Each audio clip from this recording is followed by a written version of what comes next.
Hello दोस्तों, हमारे YouTube channel में आपका स्वागत है। तो आज के वीडियो में हम जानेंगे कि गीता के अनुसार बुरे वक्त में हर इंसान को क्या करना चाहिए। भगवान श्री कृष्ण गीता के 9वें अध्याय के 22वें श्लोक में कहते हैं कि जो मनुष्य मेरे पर मन लगाते हैं, मेरा ध्यान करते हैं, मैं उनको वो प्रदान करता हूँ जो उनके पास नहीं है। साथ ही जो उनके पास है मैं उसकी रक्षा भी करता हूँ।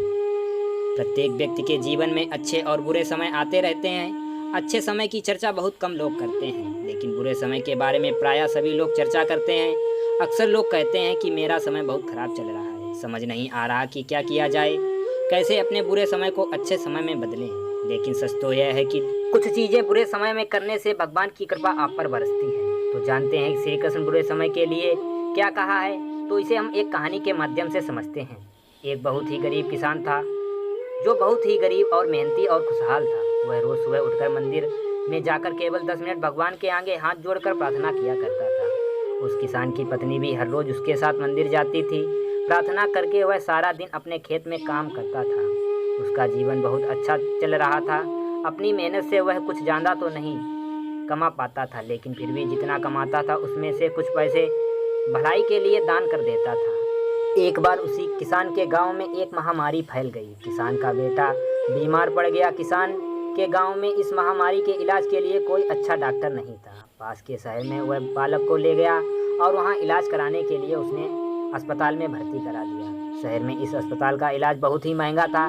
उसे बेचारे किसान के लिए अस्पताल में डॉक्टर का खर्च देने के लिए उसके पास पैसे नहीं थे। किसान प्रतिदिन हिम्मत हारता जा रहा था। एक दिन अस्पताल में बैठे बैठे वह इतना हताश हो गया कि वह जोर जोर से रोने लगा। साथ ही कहने लगा, पता नहीं किस चीज़ का बदला भगवान मुझसे ले रहा है।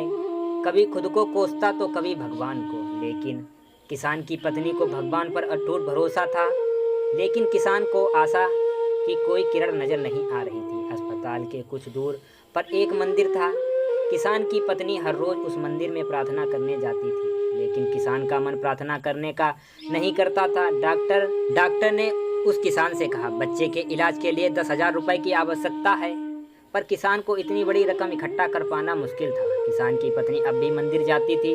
वह भगवान के आगे हाथ जोड़कर प्रार्थना करती थी कि उसका पुत्र ठीक हो जाए।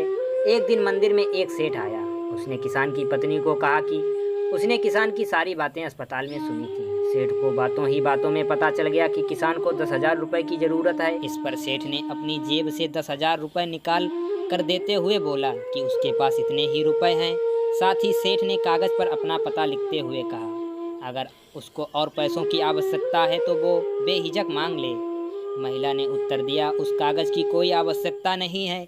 वह जानती है कि ये पैसे किसके लिए भिजवाए गए हैं। जिसने भी ये पैसे दिए हैं वह परमात्मा उसका हमेशा ख्याल रखेंगे। इसे कहते हैं अटूट विश्वास। ये सबसे ज़रूरी चीज़ है, इसे हम अक्सर खो देते हैं। भगवान श्री कृष्ण गीता के 9वें अध्याय के 22वें श्लोक में कहते हैं कि जो मनुष्य मेरे पर मन लगाते हैं, मेरा ध्यान करते हैं, मैं उनको वो प्रदान करता हूँ जो उनके पास नहीं है। साथ ही जो उनके पास है मैं उसकी रक्षा भी करता हूँ। इसलिए ये बहुत ज़रूरी है कि हम बुरे वक्त में परमात्मा पर भरोसा रखें। इसके अलावा गीता के दूसरे अध्याय के 14वें श्लोक में कहा गया है कि जो सुख और दुख भाव इंद्रियों से निकलता है, ये मौसम के समान है, यानी ये सुख और दुख दोनों ही हमेशा नहीं रहेंगे। इसलिए हमें सुख और दुख का सामना भाव से करना चाहिए।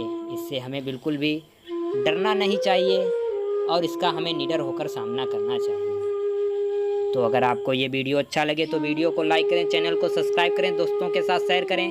थैंक यू, धन्यवाद।